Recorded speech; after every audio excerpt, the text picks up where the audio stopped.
Chapter 9: The Importance of Organizational Learning. Organizational learning in crisis management. There can be single loop learning or double loop learning. Single loop learning involves identifying and fixing errors that without altering the organization's fundamental norms and values. This approach on making immediate adjustments to address specific problems as they arise. For example, firefighting during a crisis is a single form of single loop learning where lessons are delivered from actions taken to manage the situation but do not lead to broader organizational change. But in double loop learning, it goes beyond error correction. It will modify the organization's core norms and values. This type of learning requires thoughtful reflection, often leading to shifts in organizational culture and re-evaluation of the beliefs. For example, it challenges the mindset of it couldn't happen to us, which leaders feel immune to crisis. Where leaders feel immune to crisis. As noted by Stead and Smallman, this reflective process is described by terms such as double loop learning, unlearning, and cultural readjustment. When applied to crisis learning, these deeper processes help reduce perception of invulnerability and encourage a more proactive approach to managing potential risks. So, learnings from failure. Learnings from failure is a critical component of double loop learning where organizations reflect deeply to address the root cause of errors. High reliability organizations, HROs, such as aircraft carrier, flight desks, medical facilities, and firefighting command systems, operate in environments with a high risk failure and potential loss of life. Research on SROs has significantly influenced industries not traditionally considered high risk for catastrophic failure. Organizations can benefit by adopting a culture that views failures as an opportunity for growth and improvement. By learning from failures and passing these lessons to future staffs and managers, organization can build resilience. Peter Senge outlines key components as systems thinking, personal mastery, mental models, building shared vision, and team learning. Systems thinking emphasizes the interconnectedness of events and processes within an organization. Every occurrence is influenced by another, and the organizational actions in turn affect the systems. A crisis is not a random or isolated event, but rather a culmination of multiple system interactions leading to a triggering event. Understanding these interconnected systems helps managers identify how crises develop.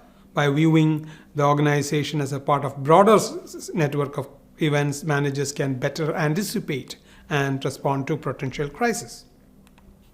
Personal mastery.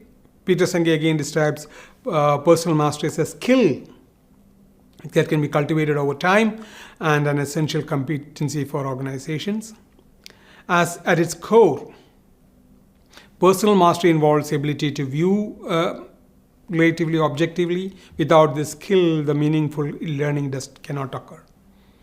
Developing personal mastery requires effort, dedication, and commitment to seeking the truth, even when reality is difficult or unappealing. Mental models represents the collective assumptions, beliefs, thought patterns. These models can be beneficial when they encourage innovative thinking and problem solving. However, mental models can also hinder crisis response and organizational learning. For instance, when the managers believe that a crisis cannot happen here, they are operating within a mental model of denial. This mindset prevents proactive preparation and effective response. Destructive mental models can persist even in organizations repeatedly affected by crisis. An example is scapegoating, where blame is shifted to others rather than addressing the root cause of the problem. Such denial-based models create barriers to learning and growth, undermining the organization's ability to adapt and improve. Then building shared vision. A shared vision involves collective agreement among organizational members of the organization on its missions and goals. The shared purpose inspires passion for project employees works on and reinforces organization's role in society. When a crisis strikes, it impacts the entire organization and it threatens the collective vision. So consequently, the employees are more likely to rally together, confronting the crisis and working enthusiastically to restore normal operations. So, the team learning, according to Senge, is a key to better performance, or team learning is to acknowledge the presence of a dialogue.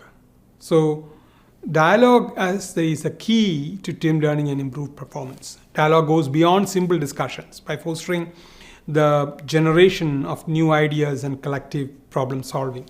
When teams engage in dialogue, they become learning units capable of achieving levels of performance that individuals, managers working alone cannot attain. From a crisis management perspective, dialogue is essential for double loop learning, especially, you remember the double loop learning where more changes within the organization is required, where teams develop new assumptions while disregarding outdated ones. So the crisis management team, CMTs in particular, play a crucial role or critical role beyond merely identifying the potential threats and drafting crisis plans. So they safeguard the organization's mission, vision, values, reputation, making strategic assets rather than just an administrative committee. So learning from a crisis, the best time to learn from a crisis is immediately after it has occurred.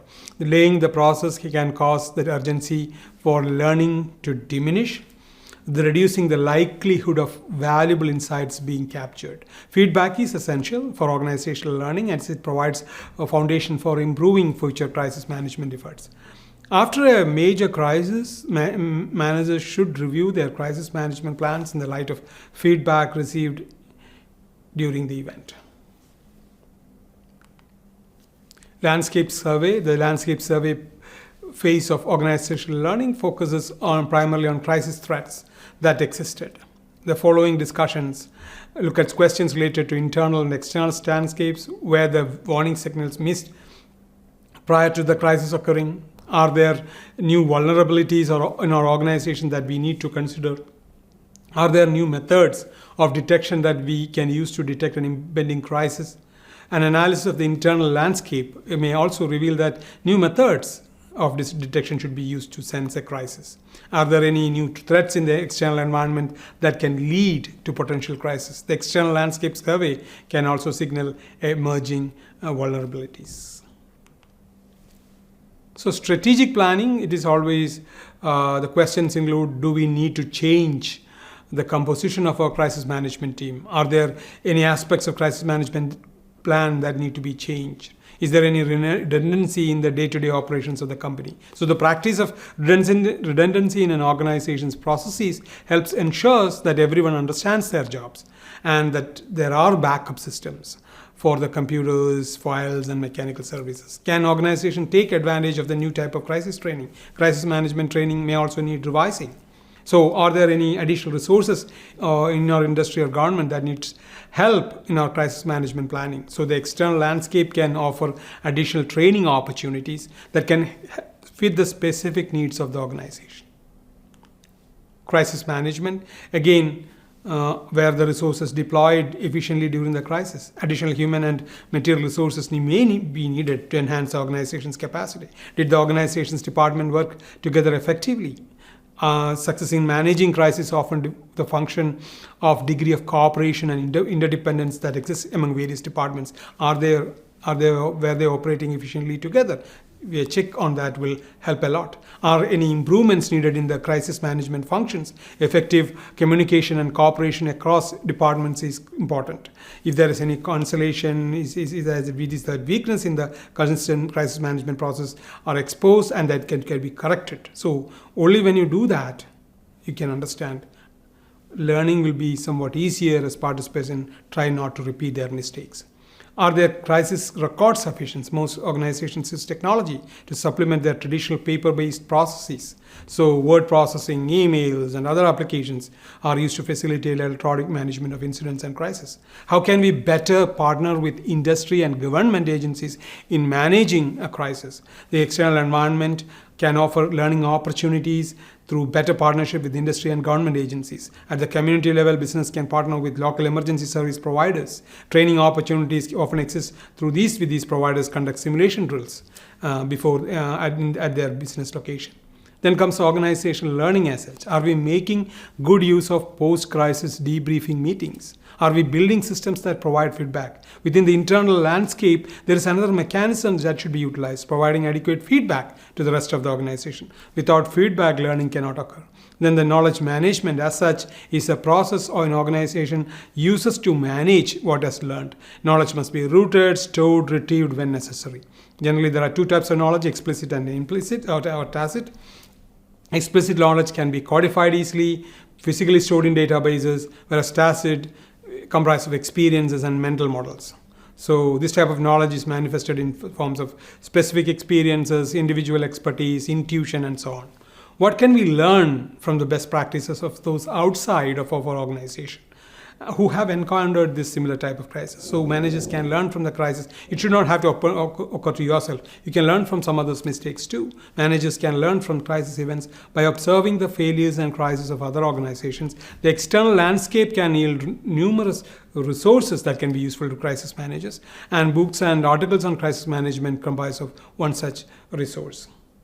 Organizational learning from a crisis depicts three levels of outcome: failure, mid-range, and success. Each outcome is further distinguished by degree of learning, future impact on organization, and strategy posture towards crisis management. Companies that experience mostly failure outcomes in the crisis management process have not yet learned from the past events.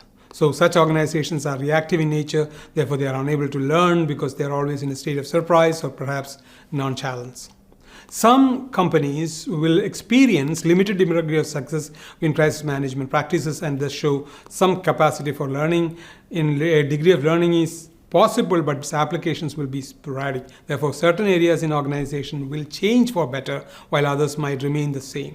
In terms of strategy posture, the firms will still be reactive, but show some willingness to ability to learn. The ideal, of course, is total learning organization, which you know is not going to happen. It's very rare. It can happen, but it's very rare.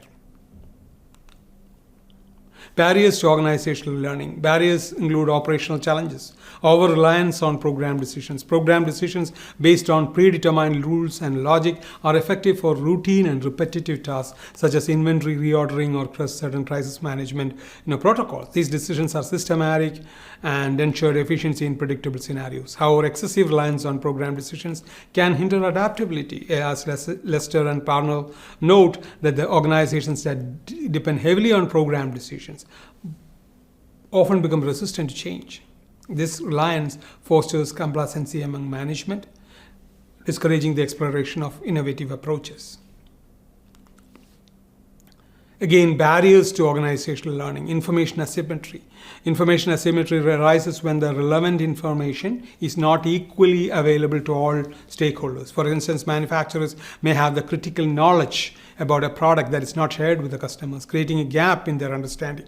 Additionally, customers themselves may have varying levels of access to information, leading to disparities in decision-making and risk awareness. Ignoring small failures. A recruiting theme in crisis management research is the tendency to overlook minor accidents, which can escalate into significant crisis if left unaddressed.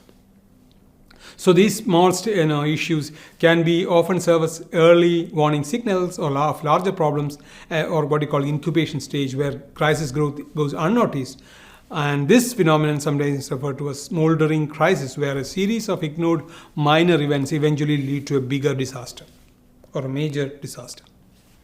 So the barriers to organizational learning continues where organizational cultural considerations, the belief systems within an organization can act as a significant barrier to learning from crisis.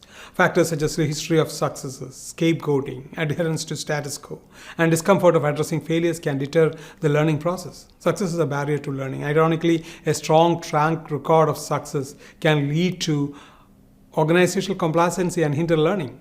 For example, NASA's culture of success, though well earned through its extraordinary achievements, can have overlooked its potential for failure. This mindset contributed to fatal setbacks in 3 separate incidents, underscoring the need for a culture that remains open to learning even amid successes. Then the scapegoat as a hindrance to learning. The scapegoating or placing blame on some others for a crisis is another reason for not learning. By deflecting the attention away from underlying issues, scapegoating increases the likelihood of future failures as warnings go unheeded or unheeded and problems remain unresolved. Additionally, scapegoating reflects a poor on a company's ethics. Shifting blame, even when the organization is at fault, fosters denial and creates an unhealthy environment that impedes learning. The challenge of changing the status quo. To overcome these cultural barriers, organizations must cultivate a learning culture that prioritizes reflection and improvement. Shifting from a status quo driven mindset to one that embraces the change and accountability is challenging but essential for long term success. This transformation enables management to address the root cause effectively and develop strategies to avert future crises.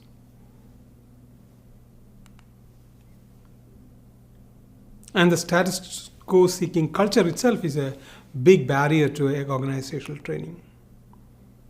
An organization's core beliefs from the foundations of its culture. However, when the beliefs are rooted in a resistance to change or adherence to the status quo, organizational learning becomes nearly impossible. This mindset often begins with the assumption that a crisis cannot happen here. Oh, it cannot happen here. Or it can't happen to us syndrome. Such denial fosters a crisis-prone environment. A crisis occurs, the organization has two choices: learn from it or adapt or transfer the blame to another party. And entering a state of denial. Which would you choose? You can always go for scapegoating, but the problem is you will never learn. Challenge of analyzing failure. Examining a crisis caused by human error can be emotionally taxing for those involved. Confronting personal shortcomings often lead to negative emotions such as loss of self-confidence and self-esteem. Research in organizational behavior highlights how managers often displace the blame for failures. The concept of attribution error explains how leaders attribute successes to their personal traits while blaming external factors for failures. This self-serving bias, the tendency to credit oneself for success and blaming situations for failures, can prevent managers from accepting responsibility for crises and discourage open discussion about them. To foster a culture of learning, the organizations must overcome this reluctance to analyze and acknowledge failures. However, doing so requires a shift in mindset, as acknowledging faults and addressing them is both emotionally and professionally difficult. So you know now, being a learning organization is very important. For that, you should be having an open mind, a curiosity to learn, and adapt to change. With that said, this is Dr. V signing off. You know what I'm going to say. Please read the textbook for more details. Just don't rely on notes and PowerPoints and videos alone. Texts contain a larger amount of knowledge and codified information. By the way, it is explicit, right? What is tacit is not codified. Having said that, this is Dr. V signing off. Have a blessed day.